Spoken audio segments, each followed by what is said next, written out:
যদি আমি বলি আমার রাসূল কেমন ছিলেন, তিনি ছিলেন মধ্যম আকৃতির। তিনি না লম্বা না খাটো। তিনি কখনো বা যখন হাজারো মানুষের সামনে দাঁড়াতেন, বিদায় হজের সময়ে 1,40,000 সাহাবা যখন ময়দানে, তিনি যখন আস্তে করে উঠে দাঁড়ালেন, ওনার চাইতে অনেক লম্বা লম্বা মানুষ থাকার পরেও অবাক বিস্ময়ে সবাই তাকিয়ে দেখলো সবার উপর দিয়ে যে মানুষটির মাথা মুবারক দেখা যায়, তিনি নবী মুহাম্মদুর রাসূলুল্লাহ সাল্লাল্লাহু আলাইহি ওয়াসাল্লাম। তিনি মধ্যমাকৃতির হওয়ার পরে সবার উপরে তার শির, সবার উপরে তার মাথা। সবাই অবাক বিস্ময়ে তাকিয়ে দেখলেন তার চুলগুলো হালকা হালকা কোঁকড়ানো। তিনি কখনো বা যখন চুলের ভিতরে তৈল দিয়ে আছড়াতেন, অবাক বিস্ময়ে মানুষ তাকিয়ে দেখতেন, মনে হতো চুলের মাঝে যেন মৃদু মন্দ ঢেউ দেখা যায়।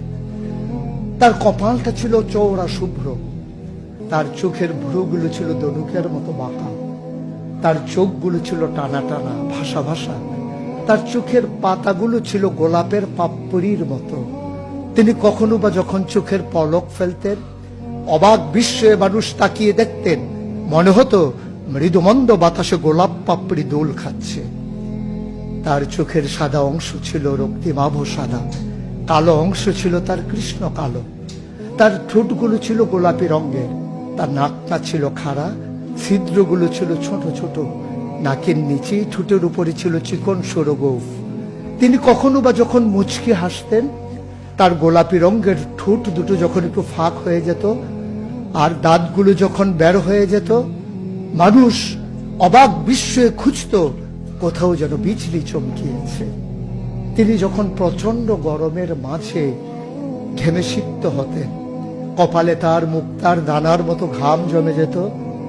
তিনি যখন দৌড়ে দৌড়ে তার বিবিদের ঘরে যেতেন, আমাদের মায়েদের ঘরে, আল্লাহ রাসূল সাল্লাল্লাহু আলাইহি সাল্লাম ঘরে ঢোকার পরে মায়েরা দেখতেন কপালের মাঝে মুক্তার দানার মতো বিন্দু বিন্দু ঘাম জমে আছে।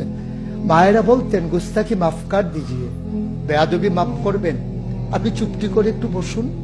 নবীকে বসিয়ে ওরা ছোট্ট শিশি খুঁজে বের করতেন, অতি যত্নে পরম আদরে তার কপালের ঘামগুলো তারা শিশির ভিতরে ভরে মুখ বন্ধ করে রেখে দিতেন।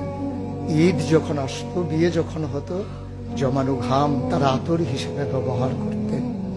এ নবী তো সে নবী, হেঁটে গেছেন 1 মাস আগে রাত পথ ধরে, যাওয়ার পরে তিনি তো চলেই গেছেন।